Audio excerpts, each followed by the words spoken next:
Ya, pemirsa, Kementerian Energi dan Sumber Daya Mineral memastikan pengesahan rancangan Undang-Undang Energi Baru dan Energi Terbarukan atau RUU EBT tinggal selangkah lagi, di mana saat ini pemerintah dan DPR telah membahas seluruh pasal dalam rancangan undang-undang, namun masih menyisakan 2 pasal yang belum mencapai kesepakatan. Kementerian SDM memastikan pengesahan rancangan Undang-Undang Energi Baru dan Energi Terbarukan atau RUU EBT memasuki babak akhir. Dari 63 pasal yang dibahas, 61 diantaranya telah disepakati dan hanya 2 pasal yang belum mencapai kesepakatan. 2 pasal tersebut berupa pengusulan pemanfaatan bersama jaringan transmisi atau power wheeling. Menurut Direktur Jenderal Energi Baru Terbarukan dan Konservasi Energi atau EBTKE, Enia Listiani Dewi, pemerintah mengusulkan pemenuhan kebutuhan listrik konsumen yang bersumber dari energi baru terbarukan wajib dilaksanakan berdasarkan RUPTL dan dapat dilakukan melalui mekanisme sewa jaringan. Dalam mekanisme PBJT sewa jaringan, usaha jaringan transmisi tenaga listrik wajib membuka akses pemanfaatan bersama jaringan transmisinya untuk kepentingan umum. Kemudian sewa jaringan dalam mekanisme PBJT selanjutnya akan diatur dalam peraturan pemerintah. Enia menambahkan dengan adanya skema PBJT ini, swasta dapat menjadi penyedia listrik sehingga harga listrik EBT menjadi lebih murah. Pasal secara total keseluruhan, lalu yang terkait dengan Green RUPTL itu di bagian EB-nya dan ET-nya, sehingga 61 total, 61 yang sudah oke, tinggal 2 pasal itu. 2 pasal sama-sama Green RUPTL, tapi yang satu nginduk ke energi baru, yang satu lagi nginduk ke energi terbarukan. Melalui RUU EBT, badan usaha yang saat ini sudah memasang energi terbarukan berkontribusi dalam biomasa dan mengusahakan penurunan emisi mendapatkan insentif dari nilai ekonomi karbon. Percepatan RUU ini disebutnya Enia lantaran kebutuhan mendesak untuk memuluskan jalan dalam penyediaan listrik untuk daerah yang masih kekurangan akses listrik, terutama di daerah Indonesia Timur yang masih mengandalkan pembangkit listrik tenaga diesel yang harga pembangkitnya jauh lebih tinggi dari kawasan Indonesia lainnya. Dari Jakarta, Adi Firmansyah, IDX Channel. Ya, pemirsa, untuk membahas tema kita kali ini, skema power wheeling dalam pengembangan energi terbarukan. Kita sudah tersambung melalui Zoom hari ini dengan Mas Abra Talatov, Kepala Center of Food, Energy and Sustainable Development Indef. Selamat pagi, Pak Abra. Selamat pagi, Mas Pras. Baik, salam sehat. Sehat, Mas. Baik, dan ini sudah bergabung juga Pak Fabi Tumiwa, Direktur Eksekutif Institute for Essential Service Reform. Selamat pagi, Pak Fabi. Selamat pagi, Pras. Ya, salam sehat, Pak. Ya. Baik, terima kasih juga atas waktunya. Langsung saja kita akan review ini, Pak Fabi. Pandangan Anda bagaimana terkait dengan skema power wheeling? Karena ini menjadi salah satu pasal yang nampaknya belum disepakati nih terkait dengan rancangan Undang-Undang EBT. Silakan. Ya, kalau saya lihat kan power wheeling atau pemanfaatan jaringan bersama.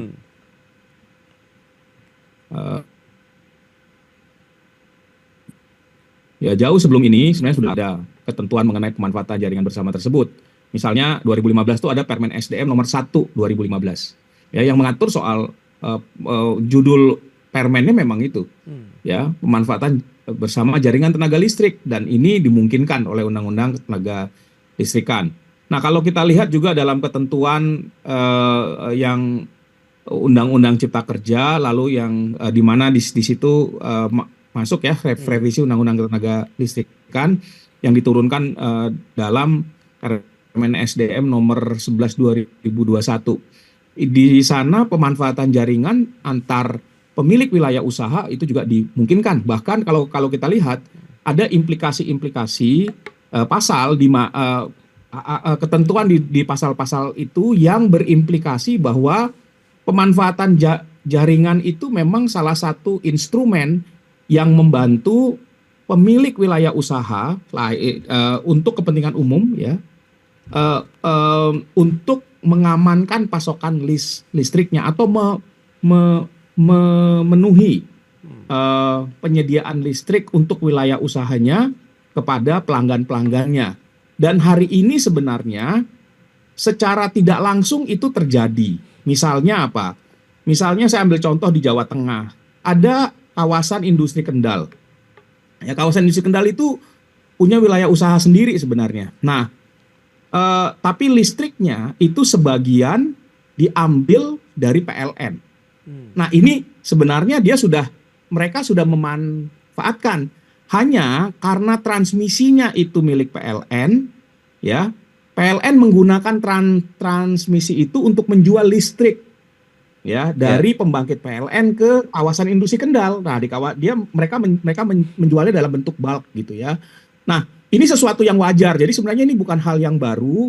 Yang kemudian jadi isu adalah seakan-akan bahwa skema ini akan menciptakan liberalisasi. Nah, padahal dengan konsep hari ini, dengan swasta diberikan kesempatan untuk mendapatkan wilayah usaha dan ada lebih dari 50 wilayah usaha di seluruh Indonesia, sebenarnya ini bisa dibantah gitu. Nah, tentunya ada di dalam dinamika pembahasan RUU EBT memang menjadi lebih kompleks gitu ya, tidak sekedar skema yang sama karena diinginkan oleh pemerintah agar pemanfaatan jaringan bersama tenaga listrik itu juga bisa dipakai untuk mempercepat pencapaian pengembangan sumber energi terbarukan yang ada di wilayah Indonesia. Begitu itu kira-kira gambarannya. Baik, nah dari kacamata Indef sendiri melihat bagaimana seberapa besar akhirnya potensi dari penggunaan sistem power wheeling ini dalam pengembangan energi terbarukan di Indonesia ini, Mas Habra? Iya, Mas Pras. Jadi pertama mungkin saya ingin mengajak kita membicarakan yang lebih makronya dulu, holistiknya dulu mengenai RUU energi terbarukan. Nah, pertama filosofi energi terbarukan, baru dan terbarukan ini apa sih? Kan adalah sebagai sumber energi yang bisa menopang aktivitas ekonomi masyarakat, baik rumah tangga maupun industri. Ya, dengan kondisi saat ini pemerintah sudah punya komitmen untuk meningkatkan bauran energi terbarukan melalui RUPTL 2021-2030 Green RUPTL, dan upaya peningkatan porsi bauran energi terbarukan juga terus meningkat setiap tahun, bahkan sudah mencapai 13,4%. Nah, tetapi persoalan fundamental yang kita hadapi saat ini adalah masih belum optimalnya permintaan atau konsumsi listrik nasional, sehingga menyebabkan masalah klasik terkait oversupply listrik. Nah, ini antara sisi supply dengan sisi demand sampai saat ini justru jauh dari pembahasan di dalam RUU energi terbarukan. Jadi alih-alih kita bicara menyelesaikan masalah struktural mengenai permintaan listrik yang belum optimal, kita terlalu fokus di masalah supply, meskipun yang kita bahas adalah supply dari sisi energi terbarukan. Nah, yang kedua, tentu dengan adanya skema power wheeling ini yang tentu sangat tidak memiliki urgensi di tengah kondisi oversupply yang masih sangat tinggi, ini akan menjadi beban dan menjadi resiko tambahan bagi pemerintahan mendatang, bagi fiskal juga. Nah, apalagi tadi disebutkan Pak Fabi secara B2B, sebetulnya mekanisme power wheeling ini sudah diatur di dalam Permen SDM nomor 1 2015. Tetapi lagi-lagi tadi secara B2B dan sangat jelas ya di dalam Undang-Undang Ketenagalistrikan dan dalam Permen SDM itu bahwa satu wilayah usaha itu memang hanya di-provide oleh satu badan usaha. Nah, tetapi kalau skema power wheeling ini kan ini akan menjadi perubahan yang sangat drastis, bukan lagi multi seller multi buyer, tapi menjadi multi buyer multi seller gitu. Dan ini memang mekanisme liberalisasi sangat terlihat dengan kasat mata gitu. Dan terjadinya mekanisme open access ya tentu sangat bertentangan dengan Undang-Undang nomor 30 tahun 2009 mengenai ketenagalistrikan, dan juga kalau kita bicara benchmark dari berbagai negara yang sudah pernah menerapkan skema power wheeling, itu juga mengalami kegagalan. Dilakukan juga moratorium mengenai skema power wheeling karena terjadinya ekses produksi listrik yang sangat besar, yang sehingga mengakibatkan beban bagi negara juga.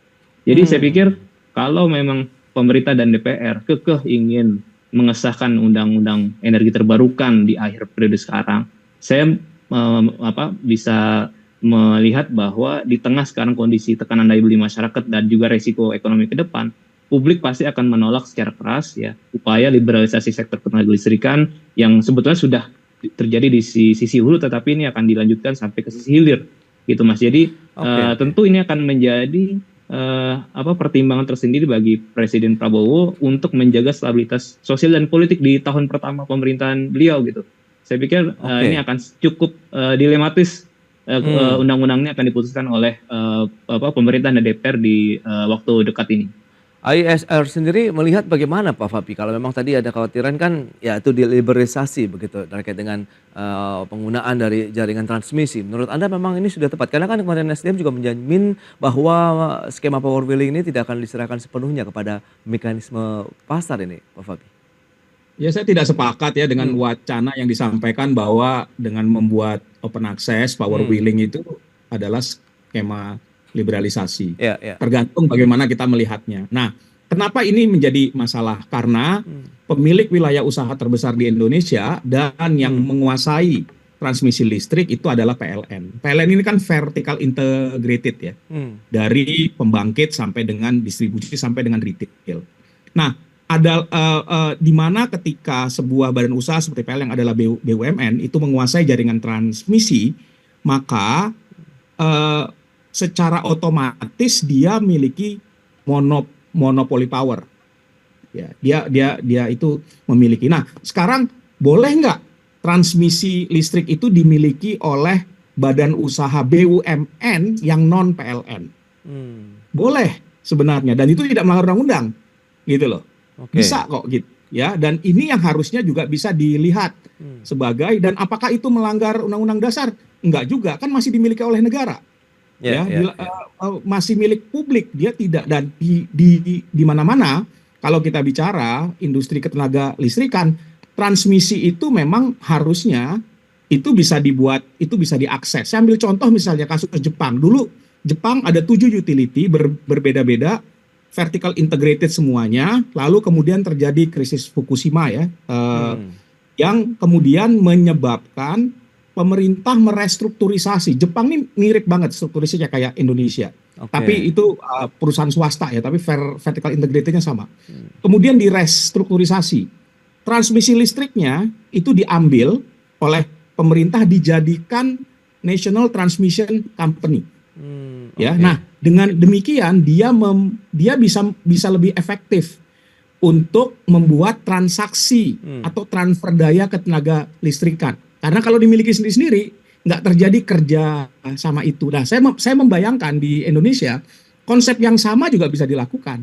Ini bisa saja dikelola, dan memang sejak dulu ada wacana bahwa perusahaan transmisi, pengelolaan transmisi di PLN itu dilakukan secara lebih independen. Sehingga memungkinkan untuk pelaku usaha lain, ingat loh, yang namanya pelaku usaha itu tidak selalu melulu swasta. Ada BUMN juga yang lain, yang saat ini juga ingin masuk ke bisnis energi terbarukan misalnya ya. Mereka karena tidak dapat izin untuk membangun jaringan transmisi, otomatis menggunakan transmisi yang sudah ada. Ya, jadi kembali lagi ini aset publik. Nah, tinggal sekarang kita melihat apakah aset ini akan dimanfaatkan dengan optimal atau tidak. Karena kalau kami juga melihat sebenarnya dengan memiliki aset transmisi, PLN dapat menjadikan penggunaan aset ini sebagai sumber revenue baru dan akan lumayan itu. Baik Pak Fabi. Nah itu di lantas poin-poin apa saja yang perlu dicermati mungkin pada saat nanti pembahasan. Karena kan memang ini masih menunggu nih 2 pasal termasuk juga power wheeling. Kita akan bahas nanti di segmen berikutnya, kita akan jeda dulu sebentar. Dan pemirsa, pastikan Anda masih bersama kami.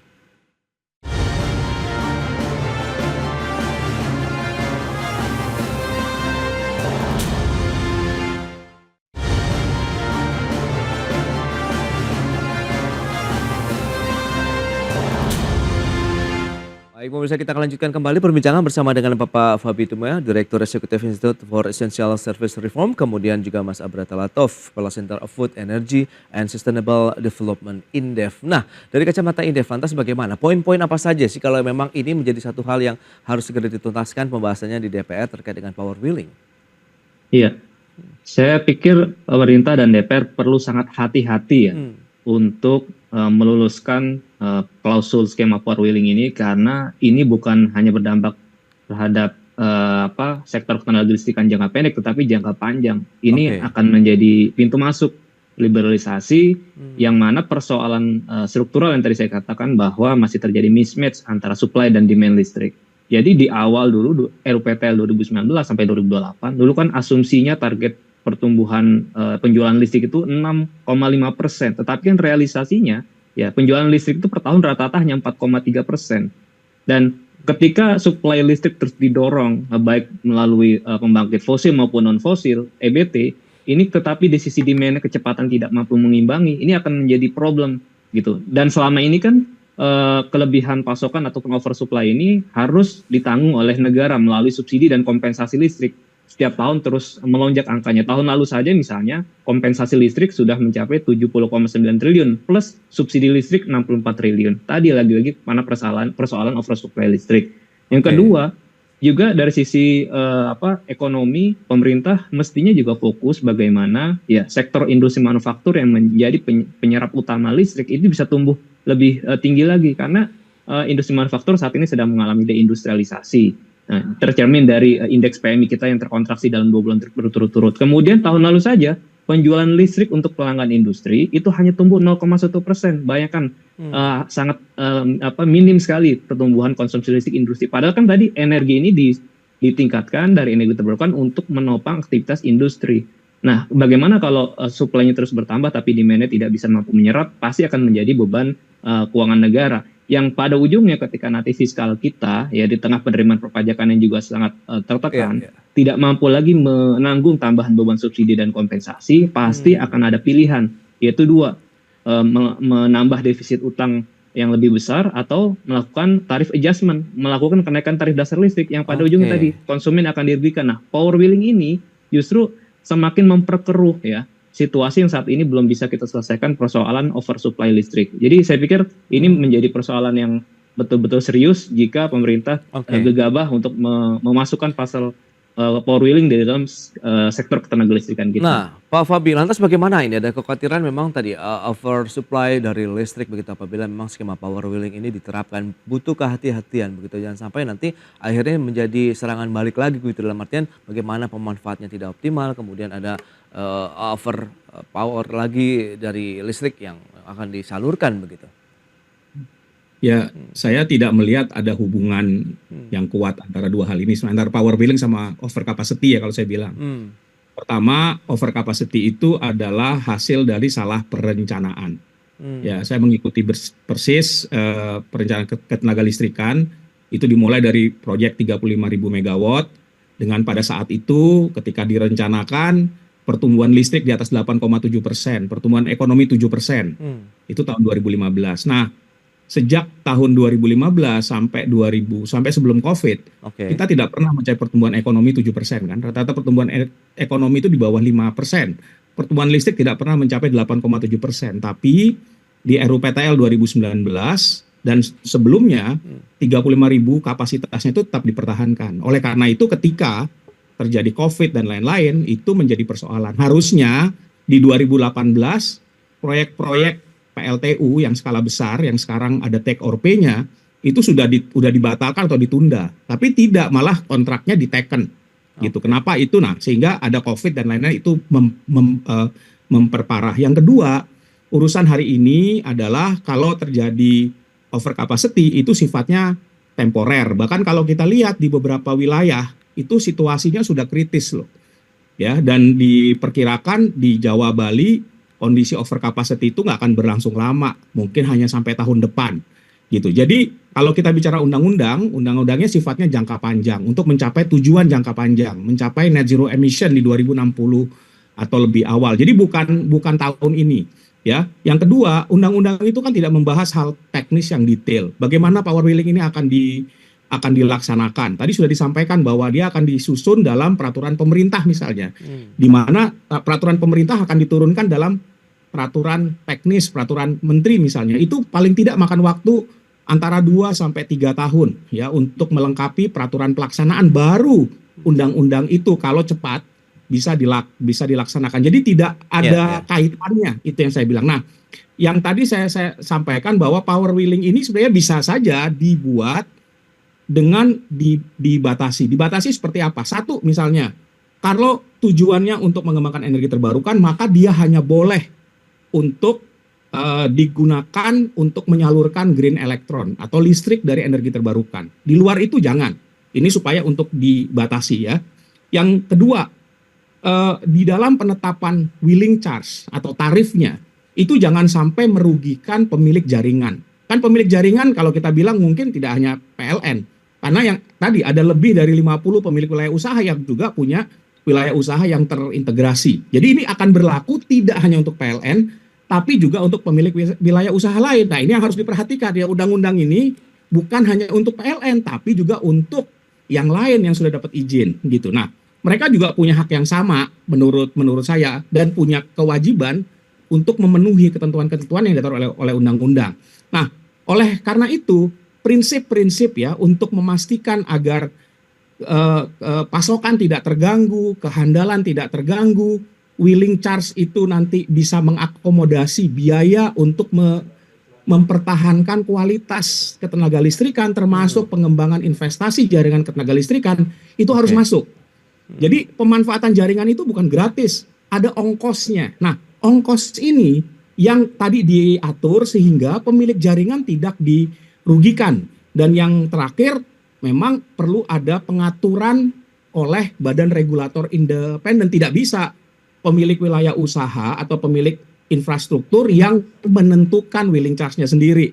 Dan aturan lainnya harus diatur dengan prinsip-prinsip tadi yang saya sampaikan. Nah, badan pengatur ini menurut saya penting sekali karena dia yang akan menjadi arbiter gitu ya, wasit yang nanti akan menilai apakah ini fair atau tidak. Tapi prinsip fairness, transparansi, lalu kemudian memastikan agar pasokan listrik tidak terganggu, kehandalan jaringan harus terjaga, itu menurut saya sangat penting di dalam penetapan mengenai power wheeling. Nah saya kira kalau prinsip-prinsip ini diakomodasi dalam pembahasan RUU EBET dalam pasal power wheeling, nanti tinggal diturunkan dalam peraturan pelaksanaannya. Baik, itu berarti rekomendasi begitu yang diberikan ESR ya, terkait dengan pembatasan penggunaan dari jaringannya sendiri, kemudian biaya sewanya juga mungkin ada di penyesuaian juga di sana, cukup hati-hati. Kemudian ada badan regulator independen begitu yang mengatur bagaimana pemanfaatan, kemudian jaringannya seperti apa, dan juga biaya sewanya begitu ya. Baik, dan perlu digarisbawahi terkait dengan INEF tadi